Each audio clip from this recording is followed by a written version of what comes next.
আকাশবাণী শিলচর আজকের বিশেষ খবর হল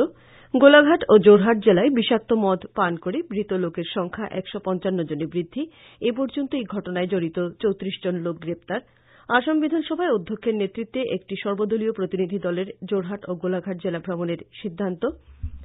আসাম সরকারের দ্বারা খুব শীঘ্র ডিমা হাসাও জেলায় একটি অত্যাধুনিক ক্যান্সার হাসপাতাল স্থাপন করা হবে বলে মুখ্যমন্ত্রী সর্বানন্দ সোনোয়ালের ঘোষণা এবং করিমগঞ্জ জেলার আসাম বাংলাদেশ সীমান্তে ভারত ও পাকিস্তানের মধ্যে থাকা ওয়াঘা সীমান্তের মতো প্রবেশদ্বার নির্মাণ করতে রাজ্য সরকারের সিদ্ধান্ত গোলাঘাট ও যোরহাট জেলায় বিষাক্ত মদ পান করে মৃত লোকের সংখ্যা ১৫৫ জনে বৃদ্ধি পেয়েছে এর মধ্যে গোলাঘাট জেলায় সর্বাধিক ৯৫ জনের মৃত্যু হয়েছে সংসদীয় পরিক্রমা মন্ত্রী চন্দ্রমোহন পাটোয়ারী আজ এই কথা জানিয়ে বলেন যে গোলাঘাট জেলায় মৃত লোকেদের মধ্যে ৬৬ জন পুরুষ ও ২৯ জন মহিলা রয়েছেন অন্যদিকে যোরহাট জেলায় মৃত ৬০ জন লোকের মধ্যে ৪৩ জন পুরুষ এবং ১৭ জন মহিলা রয়েছেন যোরহাটে এখনও ১৭১ জন এবং গোলাঘাটে ৯৭ জন লোক চিকিৎসাধীন রয়েছেন শ্রী পাটোয়ারী বলেন যে এই ঘটনার সঙ্গে জড়িত থাকার অভিযোগে গোলাঘাট জেলায় ২৬ জন এবং যোরহাট জেলায় ৮ জন লোককে গ্রেপ্তার করা হয়েছে এদিকে এই ঘটনার পর আবগারী বিভাগ রাজ্যের বিভিন্ন স্থানে বিগত ৩ দিনে অবৈধ মদের বিরুদ্ধে অভিযান তীব্র করে তুলেছে অন্যদিকে আজ আসাম বিধানসভায় বিরোধী দলগুলি বিধানসভার অধ্যক্ষের নেতৃত্বে সর্বদলীয় একটি প্রতিনিধি দলের উভয় জেলা ভ্রমণ করার জন্য প্রদান করা প্রস্তাব গ্রহণ করেছে আবগারী মন্ত্রী পরিমল শুক্লবৈদ্য আজ বিধানসভায় এই ঘটনা নিয়ে আলোচনার সময় এক প্রশ্নের উত্তরে আবগারী বিভাগ অবৈধ মদের উৎপাদন ও বিক্রয়ের ক্ষেত্রে থাকা আইন কঠোরভাবে রূপায়ণ করা হবে বলে সভায় আশ্বাস দেন এদিকে কাছাড়ের জেলা উপায়ুক্ত লয়া মাদুরী এক নির্দেশে জেলা আবগারী বিভাগ অবৈধ মদ ব্যবসার সঙ্গে যুক্ত ব্যবসায়ীদের বিরুদ্ধে অভিযান শুরু করেছে আবগারী বিভাগের অধীক্ষক সুনীল সিনহার নেতৃত্বে গত ২২ ফেব্রুয়ারী থেকে সন্দেহযুক্ত স্থানগুলিতে এই অভিযান চালানো হচ্ছে আবগারী বিভাগের এই দলটি ইতিমধ্যে কাছাড় জেলার চাতলার রামপুর চা বাগান মেহেরপুর তপোবন নগর চেংকুরি জনতা বাজার লায়লাপুরের ছাদগ্রাম ধলাইর শান্তিপুর লাবক চা বাগান জারলতলা বরখলা ইত্যাদি এলাকার চোলাই মদের ঘাটে উৎখাত করেছে আবগারী অধীক্ষক শ্রী সিনহা জানিয়েছেন যে গতকাল পর্যন্ত অভিযান চালিয়ে ২২ জন অবৈধ মদ ব্যবসায়ীকে আটক করা সহ ১০০ লিটার চোলাই মদ এবং মদ তৈরির সামগ্রী বাজেয়াপ্ত করা হয়েছে আবগারী বিভাগের এই অভিযান আগামীতেও অব্যাহত থাকবে বলে শ্রী সিনহা জানিয়েছেন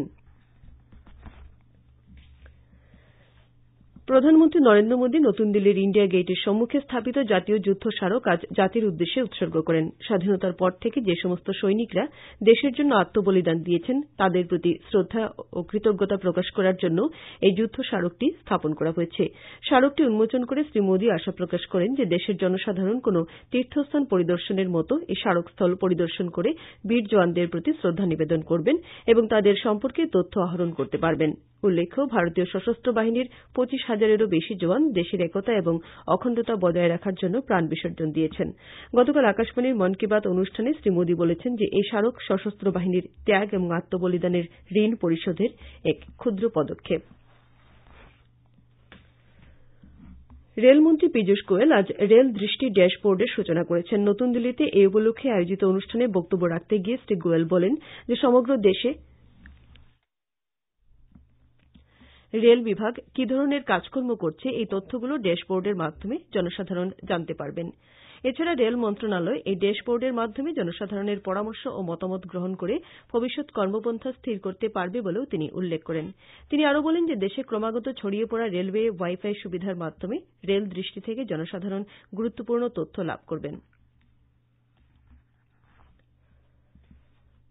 দেশের বিভিন্ন বাণিজ্যিক প্রতিষ্ঠান জমি তথা সম্পত্তির ক্ষেত্রে পণ্য ও পরিষেবা কর হ্রাস করার সিদ্ধান্তকে স্বাগত জানিয়েছে ভারতীয় উদ্যোগ মহাসংঘের সঞ্চালক প্রধান চন্দ্রজিৎ ব্যানার্জী বলেছেন যে জিএসটি পরিষদের এই সিদ্ধান্ত বাসগৃহ ক্রয় করতে ইচ্ছুক ব্যক্তিদের উৎসাহিত করবে পণ্য ও পরিষেবা কর পরিষদের গতকাল অনুষ্ঠিত এক বৈঠকে বাসগৃহ ক্রয় করা লোকেদের মনোবল বৃদ্ধি করে নির্মীয়মান বাসগৃহের উপর জিএসটির হার ১২% থেকে হ্রাস করে ৫% করা হয়েছে বৈঠকের পর কেন্দ্রীয় অর্থমন্ত্রী অরুণ জেটলি সাংবাদিকদের জানান যে ব্যয়বহুল গৃহ নির্মাণের ক্ষেত্রে জিএসটির হার পূর্বের ৮% থেকে ১% হ্রাস করা হয়েছে এই নতুন হারের কর আগামী ১ এপ্রিল থেকে প্রযোজ্য হবে শ্রী জেটলি আরও বলেন যে জিএসটি হ্রাস করার সিদ্ধান্ত নির্মাণ খণ্ডকে নিশ্চিত গতি প্রদান করবে মুখ্যমন্ত্রী সর্বানন্দ সনোয়াল ডিমা হাসাও জেলায় খুব শীঘ্রই একটি ক্যান্সার হাসপাতাল স্থাপন করা হবে বলে ঘোষণা করেছেন। আজ জেলার উমরাংশুতে আনন্দরাম বড়ুয়া প্রশাসনিক একাডেমির ভিত্তিপ্রস্তর স্থাপন করে মুখ্যমন্ত্রী এই কথা ঘোষণা করেন। এদিকে প্রায় 1000 বিঘা জমিতে স্থাপন করা আনন্দরাম বড়ুয়া প্রশাসনিক একাডেমিতে নির্মাণ কাজ সম্পূর্ণ হলে একসঙ্গে 300 অসামরিক সেবার প্রশিক্ষার্থী উন্নত প্রশিক্ষণের সুবিধা লাভ করবে বলে তিনি জানান। 450 কোটি টাকা ব্যয়ে নির্মীয়মান এই প্রকল্পটির ভিত্তিপ্রস্তর স্থাপন করে শ্রী সোনোয়াল বলেন যে এই একাডেমি ডিমা হাসাও জেলার উন্নয়নে বিশেষ ভূমিকা গ্রহণ করা সহ জেলাটিকে পর্যটনের কেন্দ্রবিন্দু হিসেবে পরিগণিত হবার ক্ষেত্রে যথেষ্ট সহায়ক হবে। উপযুক্ত মানব সম্পদ এবং সাম্প্রতিক সময়ের প্রতিযোগিতামূলক বাতাবরণে নিজেদের শক্তি ও সামর্থ্য প্রকাশ করার জন্য প্রশিক্ষণের প্রয়োজনীয়তা রয়েছে। আজ গৌহাটির দেওগাঁওয়ে পুলিশ প্রশিক্ষণ মহাবিদ্যালয়ে আসাম পুলিশ একাডেমির ভিত্তিপ্রস্তর স্থাপন করে মুখ্যমন্ত্রী সর্বানন্দ সনোয়াল এই কথা জানান। রাজ্য সরকার আসাম অসামরিক সেবার আধিকারিক এবং পুলিশদের জন্য আধুনিক প্রশিক্ষণ ব্যবস্থা গড়ে তুলতে দৃঢ় পদক্ষেপ গ্রহণ করেছে বলে উল্লেখ করে শ্রী সোনোয়াল বলেন যে এই ক্ষেত্রে আসাম পুলিশ একাডেমি স্থাপন এক ক্ষুদ্র প্রয়াস। মানুষের জীবন এবং সম্পত্তি রক্ষার ক্ষেত্রে পুলিশ বাহিনী নিষ্ঠা সহকারে কাজ করে যাচ্ছে বলে উল্লেখ করে শ্রী সোনোয়াল বলেন যে জনসাধারণের আস্থা অর্জনের মানসিকতায় পুলিশ বাহিনীকে কর্মক্ষেত্রে অবতীর্ণ হতে হবে। অনুষ্ঠানে পুলিশের সঞ্চালক প্রধান কুলধর শইকীয়া, গৃহ বিভাগের দায়িত্বে থাকা অতিরিক্ত মুখ্য সচিব কুমার সঞ্জয় কৃষ্ণ প্রমুখ উপস্থিত ছিলেন। রাজ্যের স্থানীয় নাগরিকদের আবেগকে সম্মান জানিয়ে অরুণাচল প্রদেশে স্থায়ী নাগরিকপঞ্জী কার্যকর করা হবে না বলে মুখ্যমন্ত্রী পেমা খান্ডু জানিয়েছেন। মুখ্যমন্ত্রী শ্রী খান্ডু রাজ্যের শান্তি শৃঙ্খলা বজায় রাখতে সর্বস্তরের জনসাধারণের প্রতি আহ্বান জানিয়েছেন। রাজধানী ইটানগরে প্রতিবাদী আন্দোলনে নিহতদের পরিবারের সদস্যদের সরকারি সাহায্যের কথাও মুখ্যমন্ত্রী ঘোষণা করেন। আজ ইটানগরে সব রাজনৈতিক দল ও বিভিন্ন জনগোষ্ঠীর প্রতিনিধিদের সঙ্গে এক বৈঠকের পর মুখ্যমন্ত্রী শ্রী খান্ডু একথা ঘোষণা করেন। এদিকে রাজধানী ইটানগরে সান্ধ্য আইন আগামী বুধবার পর্যন্ত বৃদ্ধি করা হয়েছে। খবর প্রচারিত হচ্ছে আকাশবাণী শিলচর কেন্দ্র থেকে। করিমগঞ্জ জেলার আসাম বাংলাদেশ সীমান্তের প্রবেশদ্বার ভারত পাকিস্তানের ওয়াঘা সীমান্তের মতো নির্মাণ করা হবে। আজ আসাম বিধানসভায় রাজ্য সরকার এই কথা প্রকাশ করেছে। প্রবেশদ্বার নির্মাণের জন্য সিদ্ধান্ত গ্রহণ করে রাজ্য সরকার ইতিমধ্যে 5 কোটি টাকা মঞ্জুর করেছে। বিধানসভায় সংসদীয় পরিক্রমা মন্ত্রী চন্দ্রমোহন পাটোয়ারি এই কথা প্রকাশ করেন। কংগ্রেস দলের বিধায়ক কমলাক্ষ দে পুরকায়স্থের একটি লিখিত প্রশ্নের উত্তরে সীমান্ত সুরক্ষা ও উন্নয়ন দপ্তরের মন্ত্রী শ্রী পাটোয়ারি এই কথা জানান। মেঘালয়ের জয়ন্তিয়া ও দক্ষিণ গারো পাহাড় জেলার বাংলাদেশের সঙ্গে থাকা আন্তর্জাতিক সীমান্তে কাঁটাতারের বেড়া নির্মাণের কাজ পুনরায় আরম্ভ হয়েছে। রাজ্যের এই 100 কিলোমিটার জুড়ে আন্তর্জাতিক সীমান্তে কয়েকটি অঞ্চলে ভূমি অধিগ্রহণ নিয়ে সৃষ্টি হওয়া অসুবিধার পরিপ্রেক্ষিতে দীর্ঘদিন ধরে বেড়া নির্মাণের কাজ বন্ধ থাকলেও সম্প্রতি এই সমস্যা সমাধানের পর কাঁটাতারের বেড়া নির্মাণের কাজ পুনরায় আরম্ভ হয়েছে।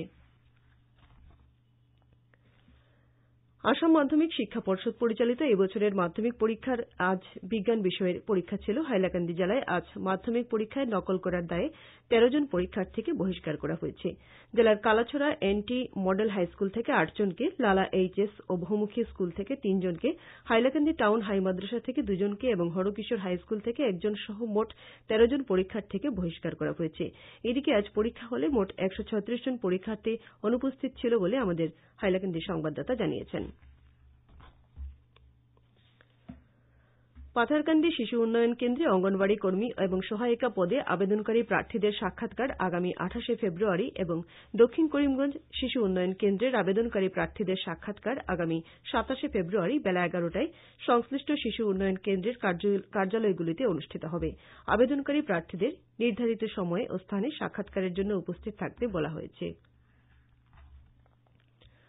আসাম রাজ্য অঙ্গনওয়াড়ি কর্মী ও সহায়িকা সংস্থার কাছাড় জেলা কমিটির প্রথম সম্মেলন গতকাল শিলচরে অনুষ্ঠিত হয়েছে। সকালে পতাকা উত্তোলন করে সম্মেলনের সূচনা করেন রাজ্য সম্পাদিকা ইন্দিরা নেহার। পরে অঙ্গনওয়াড়ি কর্মী ও সহায়িকাদের বিভিন্ন সমস্যা নিয়ে একটি আলোচনা সভা অনুষ্ঠিত হয়েছে। এছাড়াও দীপ্তি সিনহাকে সভানেত্রী ও ঝর্ণা দাসকে সম্পাদিকা মনোনীত করে রাজ্য অঙ্গনওয়াড়ি কর্মী ও সহায়িকা সংস্থার কাছাড় জেলা কমিটি গঠন করা হয়েছে। আসাম মণিপুরী সাহিত্য পরিষদের উত্তর সোনাই শাখার ৩য় বার্ষিক সম্মেলন গতকাল কাপ্তানপুর প্রথম খণ্ডে অনুষ্ঠিত হয়। চন্দ্রমোহন সিং এর পৌরোহিত্যে অনুষ্ঠিত এই সম্মেলনে পরিষদের উপসভাপতি ড কে এন চাঁদ সিং, সাধারণ সম্পাদক ওয়াঙ্গম বসন্ত কুমার প্রমুখ মণিপুরী সাহিত্যের বিভিন্ন বিষয় নিয়ে আলোচনা করেন। এছাড়া সম্মেলনে স্বরচিত ছোটগল্প, স্বরচিত কবিতা ইত্যাদি অনুষ্ঠিত হয়। শেষ করার আগে খবরের বিশেষ অংশগুলো আবার পড়ছি। গোলাঘাট ও যোরহাট জেলায় বিষাক্ত মদ পান করে মৃত লোকের সংখ্যা ১৫৫ জনে বৃদ্ধি। এ পর্যন্ত এই ঘটনায় জড়িত ৩৪ জন লোক গ্রেপ্তার। আসাম বিধানসভায় অধ্যক্ষের নেতৃত্বে এক সর্বদলীয় প্রতিনিধি দলের যোরহাট ও গোলাঘাট জেলা ভ্রমণের সিদ্ধান্ত। আসাম সরকারের দ্বারা খুব শীঘ্র ডিমা হাসাও জেলায় একটি অত্যাধুনিক ক্যান্সার হাসপাতাল স্থাপন করা হবে বলে মুখ্যমন্ত্রী সর্বানন্দ সোনোয়ালের ঘোষণা এবং করিমগঞ্জ জেলার আসাম বাংলাদেশ সীমান্তে ভারত ও পাকিস্তানের মধ্যে থাকা ওয়াঘা সীমান্তের মতো প্রবেশদ্বার নির্মাণ করতে রাজ্য সরকারের সিদ্ধান্ত। আঞ্চলিক সংবাদ আজকের মতো শেষ।